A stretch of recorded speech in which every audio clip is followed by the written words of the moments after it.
Hindu mythology के कारण आज दुनिया को कई लोक कथाएं मिली और इन्हीं से दुनिया भर में लोगों को सही गलत, न्याय अन्याय और सच और झूठ के बीच अंतर पता चला। रामायण भी एक ऐसी ही कहानी है जिसमें श्री राम न्याय के हित में अपनी लड़ाई लड़ते हैं और उसी में विजय होकर दुनिया भर में एक मिसाल पैदा करते हैं। इस कहानी में जिसका अंत होता है वो है रावण। रामायण की कहानी तो हम सभी जानते हैं और ये भी जानते हैं कि रावण के गलत कामों के चलते ही उसका अंत हुआ था। पर रावण के बारे में फिर भी ऐसी कई बातें हैं जो कई दूसरी लोक कथाओं में बताई गई हैं और यही बातें रावण को परम भक्त, ज्ञानी और महान बनाती हैं। पर कम चर्चित होने के कारण वह आज आम जनता तक नहीं पहुंच सकी। आज की इस वीडियो में मैं आपको रावण की ही जिंदगी से जुड़ी हुई कुछ ऐसी बातें बताऊंगा जो मैं दावे के साथ कह सकता हूं कि आपको अब तक नहीं पता होंगी। नंबर 1, शुरुआत करते हैं कि रावण को उसका नाम कैसे मिला। रावण का जो नाम उनके जन्म के समय रखा गया था वो था दशानन। जब रावण ने लंका पर राज करना शुरू करा था तब वह भगवान शिवा से मिलने कैलाश गए। शिवा से मिलने से पहले रावण को शिवा के गेट कीपर नंदी ने अंदर जाने से रोका क्योंकि शिवा अंदर ध्यान कर रहे थे। ऐसे में रावण ने अपनी भक्ति भावना साबित करने के लिए पूरे कैलाश पर्वत को ही उठाने की कोशिश करी। ऐसा करने से शिवा क्रोधित हो गए और उन्होंने अपना पैर पर्वत पर टिका दिया। ऐसा करने से रावण के हाथ की कुछ उंगलियां पर्वत के नीचे कुचल गई और इससे रावण ने दर्द के कारण तेज तेज चीखें मारनी शुरू कर दी। रावण के दर्द की चीखें इतनी तेज थी कि वो पूरी पृथ्वी को हिला दी। दर्द में होने के बावजूद भी रावण ये सोच रहा था कि शिवा शांत रहे और उन्हें खुश करने के लिए ही रावण ने उतने दर्द में होकर भी तांडव करना शुरू कर दिया। रावण को तांडव ध्वनि में देख शिवा को आश्चर्य हुआ कि कोई इतने दर्द में होकर भी दूसरे को शांत करने के लिए कैसे तांडव कर सकता है। उसी समय भगवान शिवा ने खुश होकर दशानन को रावण का नाम दिया। रावण नाम का मतलब होता है कि एक ऐसा व्यक्ति जिसकी तेज दहाड़ हो। नंबर 2, ये फैक्ट आप में से कई लोगों को चौंका सकता है और ऐसा इसलिए क्योंकि रावण ने एक बार श्री राम की मदद भी करी थी। रावण आधा राक्षस और आधा ब्राह्मण था। जब राम सहित वानर सेना रामेश्वरम के तट पर पहुंची तो उन्होंने तय करा कि उन्हें लंका पहुंचने के लिए समुद्र में पुल बनाना होगा। इस पुल के काम शुरू होने के एक दिन पहले श्री राम को भगवान शिवा का आशीर्वाद चाहिए था और इसके लिए उन्हें एक यज्ञ कराना था। पर पुराणों के तहत इस यज्ञ को सिर्फ एक ब्राह्मण और ज्ञानी ही करवा सकता है। उस वक्त दूर दूर तक सिर्फ रावण ही ऐसा था जो इस यज्ञ को कराने के लिए योग्य था। श्री राम को जब पता चला कि रावण ही ऐसा करवा सकता है तो उन्होंने रावण को इस यज्ञ को कराने का न्योता भेजा। रावण अपने धर्म, अपनी बिलीव्स और शिवा के प्रति पूरी तरह से कमिटेड था और इसीलिए उसने श्री राम का ये न्योता स्वीकार किया और यज्ञ कराने पहुंच गया। रावण न केवल खुद इस यज्ञ में आया बल्कि उसने श्री राम को आशीर्वाद भी दिया कि वो अपनी जंग में रावण के खिलाफ सफल हो। नंबर 3, रावण ने कई तकनीकों में महारत हासिल कर ली थी। इसी वजह से रावण को मायावी भी कहा जाता था। इन्हीं तकनीकों में से एक थी रावण की तेज गति और रफ्तार। रावण समय के मुकाबले इतना तेज और ताकतवर हो सकता था कि वह एक समय के लिए सभी प्लैनेट्स के अलाइनमेंट्स में बदलाव ला सकता था। जब रावण के बेटे मेघनाद का जन्म हो रहा था तब रावण ने कुछ ऐसे प्रयास करे कि सभी ग्रह 11वें स्थान पर आ जाएं। ऐसा करने से रावण का बेटा अमर हो जाता, पर ऐसा करने से रावण असफल रहा क्योंकि सैटर्न यानी शनि ने उस स्थान पर रहने से इनकार कर दिया था। इसी से क्रोधित होकर रावण ने शनि देव पर हमला कर दिया था और उन्हें कुछ समय के लिए अपना बंदी भी बना लिया था। ये किस्सा हमें ये बताता है कि रावण अपने परिवार के लिए किस हद तक जा सकता था।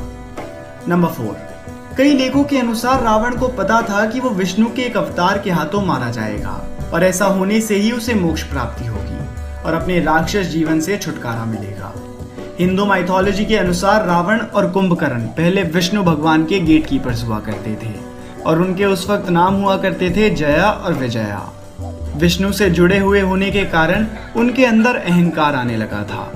इतना अहंकार कि जब एक बार विष्णु जी से मिलने के लिए 4 कुमार ऋषि आए थे तो उन्होंने उनको बच्चे समझकर उनका मजाक उड़ाया।